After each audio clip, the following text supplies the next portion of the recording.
Hello friend, মা আজকে বানাবে পটল দিয়ে মাছের ঝোল। তো প্রথমে মাছের মধ্যে নুন হলুদ মাখিয়ে নেব।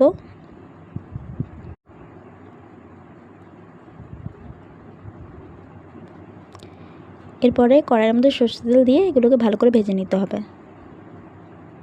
ওইদিকে সবজির মধ্যে নিয়েছি আলু, পটল আর সজনে ডাঁটা। পটলগুলোকে মাছ ভাজার তেলে ভেজে নিতে হবে। নুন হলুদ দিয়ে দিলাম। নুন হলুদ দিয়ে এবার পটলগুলোকে ভালো করে ভেজে নেব। ভাজা হয়ে গেছে। এবার ওই তেলে তেজপাতা এবং শুকনো লঙ্কা ফোড়ন দিয়ে জিরে ফোড়নও দিয়ে দিলাম। এবার কেটে রাখা পেঁয়াজগুলোকেও দিয়ে দেবো। দিয়ে নেড়ে চেড়ে ভালো করে ভেজে নেব। ভাজা হয়ে গেলে কেটে রাখা আলুগুলোকেও দিয়ে দেবো। দিয়ে নেড়ে চেড়ে নেব ভালো করে।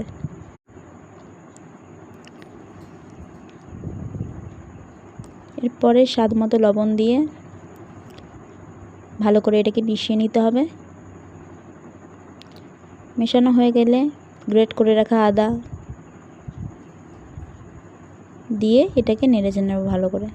এরপর একটা বাটির মধ্যে হলুদ, জিরে গুঁড়ো, লঙ্কা গুঁড়ো, ধনে গুঁড়ো এবং সামান্য জল দিয়ে একটা মশলা টাইপের বানিয়ে নিতে হবে। এবার এই মশলাটা ওখানে দিয়ে দেবো। দিয়ে ভালো করে নেড়ে চেড়ে নিয়ে কষিয়ে নিতে হবে আমাদের।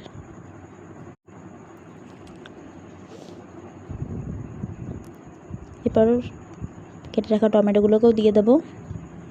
দিয়ে ভালো করে নেড়ে চেড়ে মিশিয়ে নিতে হবে।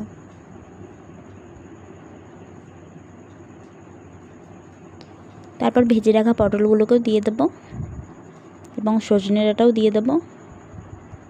দিয়ে ভালো করে মিশিয়ে নিতে হবে।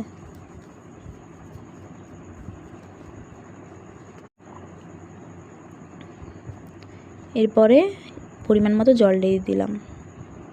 দিয়ে এগুলোকে মিশিয়ে নেব ভালো করে। তারপরে কয়েকটা কাঁচা লঙ্কাও দিয়ে দিলাম। এরপরে পরিমাণ মতো লবণ দিয়ে দিলাম। দিয়ে মিশিয়ে নিয়ে এটাকে ঢাকা দিয়ে দেবো কিছুক্ষণের জন্য। সবজিগুলো সেদ্ধ হয়ে গেলে ঢাকাটা খুলে নেব। দিয়ে হালকা নেড়ে চেড়ে নেব। এরপর ভেজে রাখা মাছগুলোকেও দিয়ে দেব। দিয়ে ভালো করে 2 মিনিটের মতো ফুটিয়ে নেব।